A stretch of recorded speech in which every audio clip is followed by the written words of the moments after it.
যাবে না, তাহলে বিহারে তো ফ্রি গরু দিতে পারতো মোদি ফ্রি গরু দিতে পারতো, তো তাহলে তো আমরা সবাই সম্মেলন করে আমরা তো গরু চালাতো। ওদের কুরবানিটা ওদের করতে দাও, আমরা বাঁচি। কুরবানির নিয়ম বন্ধ করেছে, মানছি না, আমার মানছি না। সরকার কুরবানির নিয়ম বন্ধ করেছে, মানছি না, আমার মানছি না। নালে আমার স্বামী সুইসাইড করবে বলছে, সন্তান অনাথ হবে, কিভাবে চালাবো? আমি তো মেয়ে মানুষ, আমার কি বাইরে যাওয়ার ক্ষমতা আছে? আমি কি ইনকাম করব? এবছরে এমন একটা করে দিল মোদি সরকার যে আমাদের কোনো লাইন নেই, আমাদের মরা ছাড়া। এখন আমাদের একটাই পথ, আমাদের মরতে হবে। বিজেপি কি আমরা ভোট দিয়ে আমরা তো ঠকছি, এখন আমাদের পেটে তো লাথি মারছে। এইসব নিয়মগুলো না পাল্টালে মানে অসহায় হিন্দু সমাজের মানুষগুলো অসহায় মারা পড়ে। ওনার যে আইনটা করেছে সেটাকে তুলে নিব না, উনি নিয়ে এবারটার মতন ছেড়ে দিক আমাদের। এটা গরিবের পেটে লাথি বানানো হচ্ছে। কেন পারবে না? কোন জায়গা বলছে কুরবানি দিতে পারবে না? কে বলেছে? কে বলেছে কুরবানি দিতে পারবে না? দেশ চলবে, রাজ্য চলবে সংবিধানকে সামনে রেখে, আইনকে সামনে রেখে চলবে। কারো কথা পাত্তা দেবেন না। পুলিশকে আটকাবে রাস্তাঘাটে। এই বাড়িতে গরু পুষতে পারবো না। বিজেপির পাতা ফাঁদে এবার পা দিল খোদ বিজেপি। পশ্চিমবঙ্গের মসনদের সংখ্যাগরিষ্ঠতা নিয়ে ক্ষমতায় বসা হিন্দুত্ববাদী নেতাদের অহংকার এবার মাটিতে মিশে যেতে বসেছে। নির্দিষ্ট একটি মতাদর্শের কার্ড খেলে যারা ক্ষমতার মসনদে বসেছেন তারা এবার পড়েছেন এক চরম এবং অভাবনীয় ফাঁদে। যে ফাঁদ তারা নিজেই তৈরি করেছিলেন রাজ্যের সংখ্যালঘু মুসলিমদের কোণঠাসা করার জন্য, এবার সেই আইনি ফাঁদেই ফেসে গেছে পুরো শুভেন্দুর দল। এদিকে হাইকোর্টের রায় ফেসে গেল শুভেন্দু অধিকারী। ক্ষমতা হারাতে পারে যে কোনো সময়। মুসলমানদের পক্ষে মমতা বন্দ্যোপাধ্যায়ের অ্যাকশন শুরু। আসসালামু আলাইকুম দর্শক, নতুন একটা নিউজে সবাইকে স্বাগতম।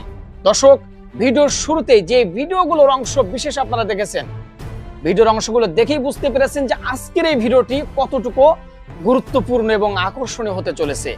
দর্শক, তাই সবাইকে বলবো ধৈর্য সহকারে আজকের এই ভিডিওগুলো দেখতে হবে আপনাদের, তাহলে সবকিছু জানতে পারবেন বা বুঝতে পারবেন। তো চলুন কথা না বাড়াই ভিডিওগুলো দেখে আসি। দাঁড়ান, যারা এখন পর্যন্ত আমাদের এই চ্যানেলটি সাবস্ক্রাইব করেন, প্রতিনিয়ত এ ধরনের গরম গরম খবরগুলো পেতে আমাদের চ্যানেলটি সাবস্ক্রাইব করে দিবেন। যারা করেছেন ধন্যবাদ। চলুন একটা লাইক দিয়ে বিস্তারিত সবগুলো ভিডিওর আলোচনাগুলো শুনে আসি। পাতা ফাঁদে এবার পা দিল খোদ বিজেপি। পশ্চিমবঙ্গের মসনদের সংখ্যাগরিষ্ঠতা নিয়ে ক্ষমতায় বসা হিন্দুত্ববাদী নেতাদের অহংকার এবার মাটিতে মিশে যেতে বসেছে। বছর ঘুরে কোরবানির ঈদ এলেই ওপার বাংলার কট্টরপন্থী হিন্দু নেতাদের মনে হঠাৎ করেই যেন উথলে ওঠে ভণ্ডামিতে ভরা ধর্মীয় আবেগ। ধর্মের পাতা খুলে বসে গোরক্ষার নামে তারা শুরু করে নোংরা সস্তার বিভাজনের রাজনীতি। তাদের টার্গেট একটাই, যে কোনো মূল্যে মুসলমানদের কোণঠাসা করা, তাদের ধর্মীয় অনুভূতিতে আঘাত হানা এবং কোরবানিতে যেন তারা গরু জবাই করতে না পারে তার জন্য রাষ্ট্রযন্ত্রকে ব্যবহার করে দমন পীড়ন চালানো। বিজেপি কি আমরা ভোট দিয়ে আমরা তো ঠকছি, এখন আমাদের পেটে তো লাথি মারছে। এই নোংরা মিশনে এবার সামনে থেকে নেতৃত্ব দিচ্ছেন বিজেপির অন্যতম নেতা ও মুখ্যমন্ত্রী শুভেন্দু অধিকারী। তার লক্ষ্য ছিল মুসলমানদের এক ঘরে করে দেয়া, কিন্তু শুভেন্দু অধিকারী এবং তার হিন্দুত্ববাদী দোসররা স্বপ্নেও ভাবেনি যে তাদের ছোড়া তীর বুমেরাং হয়ে তাদেরই বুকে এসে বিঁধবে। আমাদের আর ঘুম নেই, রাত্রে ঘুম নেই, চিন্তায় মাথা খারাপ হয়ে যাচ্ছে। আমরা কি করব? কিছুই করার উপায় নেই। মুসলমানদের দমাতে গিয়ে আজ পশ্চিমবঙ্গের হিন্দু গরু ব্যবসায়ীরাই পথে বসেছে, আর সোশ্যাল মিডিয়া থেকে শুরু করে রাজনীতির মাঠ সব জায়গায় রীতিমতো আগুন জ্বলছে। ঘটনা এবার পুরোপুরি ভিন্ন।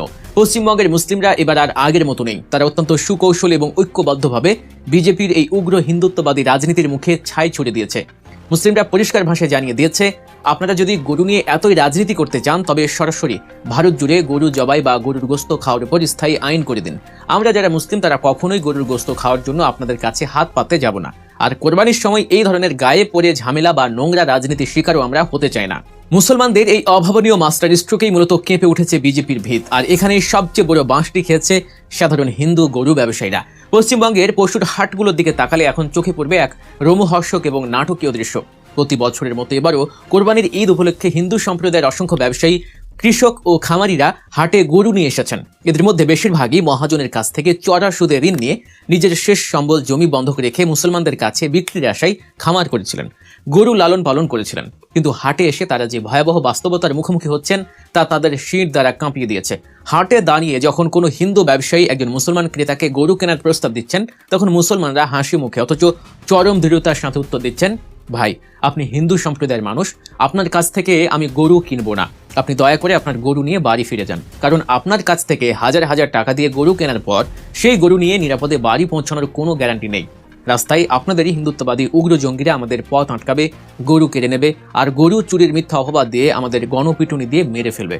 আমরা নিজেদের কষ্টার্জিত টাকা দিয়ে গরু কিনে রাস্তায় দাঁড়িয়ে আপনাদেরই স্বজাতির হাতে মার খেতে রাজি নই। ভাবতে পারেন অবস্থা? মুসলমানদের এই এক ঘোষণাতেই হিন্দু ব্যবসায়ীদের মাথায় আকাশ ভেঙে পড়েছে। গরু বিক্রি করতে না পেরে হাটের মধ্যেই অঝরে কাঁদছেন তারা। নিজেদের পাতা ফাঁদে আটকে গিয়ে হিন্দুরা আজ উল্টো চরম বিপাকে। এই গরুগুলো বিক্রি করতে না পারলে তাদের সোজা পথে বসতে হবে। ঋণের দায়ে আত্মহত্যা করা ছাড়া আর কোনো পথ খোলা থাকবে না তাদের সামনে। আমাদের হাতে বিষ তুলে দিক, আমরা বিষ খেয়ে মারা যাব। এখন আমাদের একটাই পথ, আমাদের মরতেই হবে।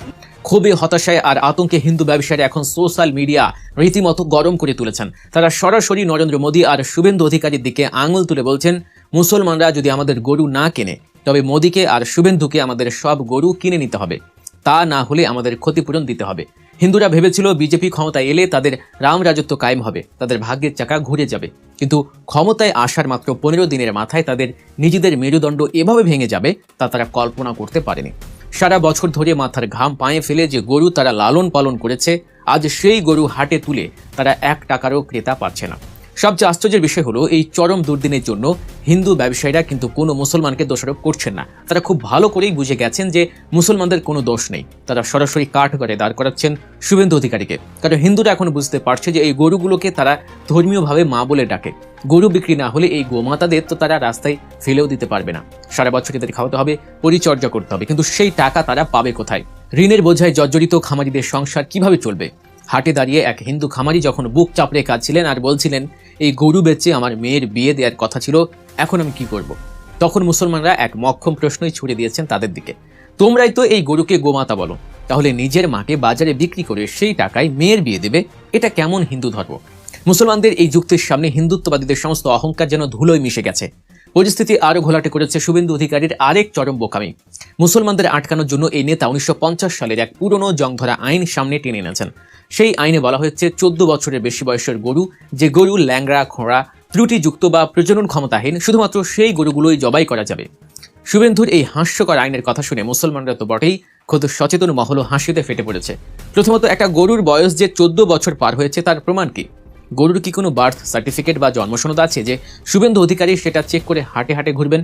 দ্বিতীয়ত, যে গরুকে হিন্দুরা মা বলে ডাকে, গরুর মূত্র পান করে নিজেদের পবিত্র মনে করে, গরুর গোবর নিয়ে হোলি খেলে, সেই গরু যখন বুড়ো হয়ে যায়, বিকলাঙ্গ হয়ে যায় বা ত্রুটিযুক্ত হয়ে পড়ে, তখন কি সেই গরু আর তাদের মা থাকে না?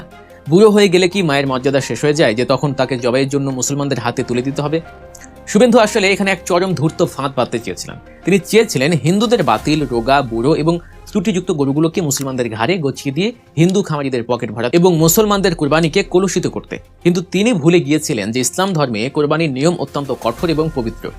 ইসলামী শরীয়ত অনুযায়ী মহান আল্লাহর সন্তুষ্টির উদ্দেশ্যে সবসময় সবচেয়ে নিখুঁত, সুন্দর এবং ত্রুটিমুক্ত প্রাণীটিকেই কোরবানি দিতে হবে। কোনো ধরনের রোগাক্রান্ত, খোঁড়া বা ত্রুটিযুক্ত প্রাণী কোরবানির জন্য মোটেও যোগ্য নয়। যখনই শুভেন্দু এই খোঁড়া আর বুড়ো গরুর আইন সামনে আনলেন, মুসলমানরা সরাসরি জানিয়ে দিল, আপনাদের এই বাতিল গরু আপনারা নিজেদের ঘরে রেখে দিন, শরীয়ত বিরোধী কোনো গরু আমরা কোরবানি দেব না। মুসলমানদের এই জোরালো ও ঐক্যবদ্ধ আওয়াজে এবার পুরো পশ্চিমবঙ্গের চিত্রই পাল্টে গেছে। ভারতের নামকরা আলেম এবং মুফতিরা, বিশেষ করে মাওলানা শাহিনুর রহমান, প্রকাশ্যে মুসলমানদের প্রতি আহ্বান জানিয়েছেন, দয়া করে আপনারা এমন কোনো গরু কিনবেন না এবং গরু কোরবানি দেবেন না। তিনি ভারত সরকারের কাছেও সরাসরি চ্যালেঞ্জ ছুড়ে দিয়ে বলেছেন, গরু জবাইয়ের বিরুদ্ধে আপনারা দ্রুত স্থায়ী আইন পাশ করুন, যাতে চিরতরে এই গরু রাজনীতির অবসান ঘটে। আলেমদের এই ডাকে সাড়া দিয়ে মুসলমানরা এবার এক অভূতপূর্ব ঐক্যের দৃষ্টান্ত স্থাপন করলো। তারা সিদ্ধান্ত নিয়েই নিল যে এবার কোরবানিতে তারা বকরি, খাসি, ভেড়া বা মোষ কোরবানি দেবে, কিন্তু কোনো হিন্দুর কাছ থেকে গরু কিনে নিজেদের বিপদে ফেলবে না। এবারের কোরবানির ঈদে পশ্চিমবঙ্গের সবচেয়ে কম সংখ্যক গরু জবাই হওয়ার এক নতুন রেকর্ড হয়তো তৈরি হতে যাচ্ছে। কিন্তু এর সবচেয়ে বড় ইম্প্যাক্ট বা প্রভাব গিয়ে পড়বে ওই হিন্দু গরু ব্যবসায়ীদের ঘাড়ে। অচিরেই পশ্চিমবঙ্গের বুকে এক ভয়াবহ অর্থনৈতিক ধস নামবে।